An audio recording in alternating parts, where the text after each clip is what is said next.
تاریخ هوش مصنوعی که از بسیار زیاد است، ولی زمانی که هوش مصنوعی بالا از این گذاشته شد تقریبا در سال 1956 میلادی بود که یک دانشمند به نام تورینگ در شهر ایالات متحده آمریکا یک سوال بسیار ساده و مفهومی در ذهن از این گشت. امی سبب از این شد که هوش مصنوعی، کلمه هوش مصنوعی بالا از این ایجاد شود. در ذهن از این دانشمند به نام تورینگ این گشت که آیا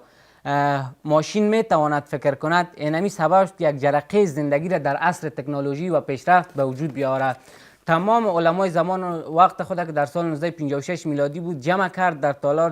دلارمونس در ایالات متحده آمریکا و نظریات خود با اینها شریک ساخت و گفت ما یک ماشین ایجاد کنیم که باید بتواند مثل انسان صحبت کنه، مثل انسان رهبری کنه، مثل انسان خلاقیت داشته باشه و حتی در بعضی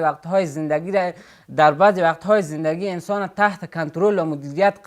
قرار بده و اگر انسان سرپیچی کرد انسان تهدید به مرگ داشته باشه و یک آینده بزرگ و تهدید کننده بر آینده بشریت ایجاد کردن اینها.